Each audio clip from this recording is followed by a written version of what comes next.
there is none like you.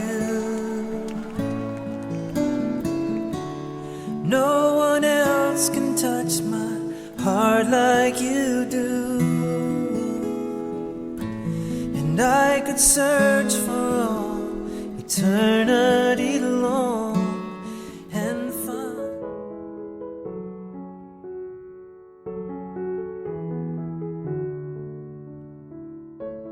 یسوع مسیح کے جلالی اور بابرکت نام میں آپ سب کو سلام۔ آج کی کوائٹ ٹائم شیئرنگ ہے استثنا کی کتاب، اس کا پہلا باب، اس کی 26ویں سے 33ویں آیات تک۔ ان آیات پر جب ہم غور کرتے ہیں تو ہمیں یہ بات جاننے کو ملتی ہے کہ جب بنی اسرائیل وعدہ کی ہوئی سرزمین تک جا رہے تھے تو انہوں نے اپنے سفر میں خدا سے کتنی نافرمانیاں کی۔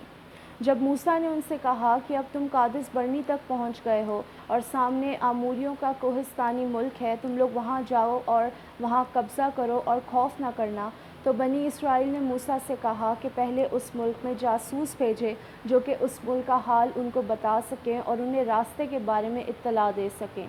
جب موسیٰ نے وہاں پہ جاسوس بھیجے اور جب وہ جاسوس واپس لوٹے تو انہوں نے بتایا کہ اس ملک کا پھل بہت اچھا ہے اور اس ملک کے لوگ بہت طاقتور ہیں۔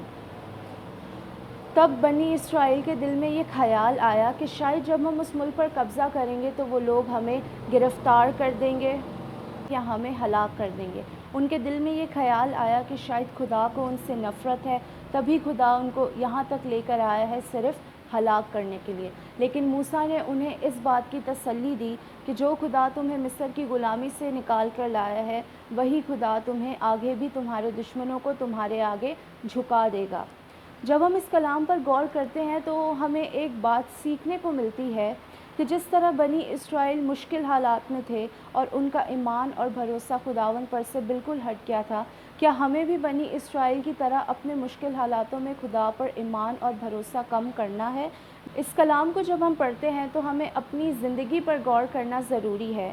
کہ جس طرح بنی اسرائیل اس مشکل حالات میں انہوں نے خداوند پر سے اپنا بھروسہ اور ایمان ختم کر دیا تھا، کیا ہمیں بھی بنی اسرائیل کی طرح بننا ہے یا نہیں بننا؟ ہمارا آسمانی باپ ہم سے اتنا پیار کرتا ہے کہ اس نے ہمیں اپنا اکلوتا بیٹا بخش دیا۔ ہمارا خدا ہمیشہ اپنے وعدے پورے کرتا ہے اور وہ کبھی بھی نہیں چاہتا کہ اس کے لوگ ٹھوکر کھائیں، کیونکہ جس طرح ایک انسان اپنے بیٹے کو اپنے ہاتھ میں اٹھائے لیے پھرتا ہے، اسی طرح ہمارا آسمانی باپ بھی اپنے لوگوں کو اپنے ہاتھوں میں اٹھائے لیے پھرتا ہے۔ اسی لیے ہمیں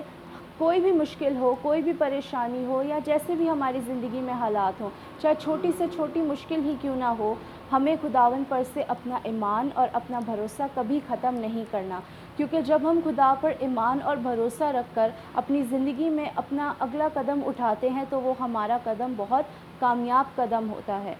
جس طرح بنی اسرائیل ڈر کر پیچھے ہٹ گئے تھے، خدا کا قہر ان پر بھڑکا تھا، اسی طرح ہماری زندگی میں بھی خدا کا قہر بھڑکتا ہے جب ہم خداوند پر سے اپنا بھروسہ اور ایمان ختم کر دیتے ہیں۔ آئے ہم خداوند سے دعا کریں اور خداوند سے یہ فضل مانگیں کہ وہ ان مشکل حالاتوں میں کبھی بھی ہمارے ایمان اور ہمارے بھروسے کو اس پر سے ختم نہ ہونے دے۔ آئے ہم دعا کریں۔ قدوس قدوس قدوس زندہ آسمانی باپ، دل کی گہرائیوں سے شکر گزار ہوں آج کی اس خوبصورت صبح کے لیے اور اس خوبصورت کلام کے لیے باپ آسمانی جو آپ نے ہم تک پہنچایا، کہ ہماری زندگی میں کوئی بھی مشکل، کوئی بھی پریشانی ہو، کوئی بھی غم یا تکلیف ہو، ہمیں کبھی بھی آپ پر سے اپنا ایمان اور بھروسہ ختم نہیں کرنا، کیونکہ آپ نے ہمیں ہماری پیدائش سے لے کر اب تک سنبھالا ہے، تو یہ مصیبت بھی آپ کے لیے کچھ نہیں ہے کہ آپ ہمیں اس سے نہ نکال سکیں۔ میں آپ سے منت کرتی ہوں کہ آپ کے پیار کے وسیلے سے ہماری وفاداری، ہمارا ایمان اور ہمارا بھروسہ آپ میں بڑھائیے گا۔ سب کچھ مانگتی ہوں آپ کے پیارے بیٹے یسوع کے نام میں، آمین۔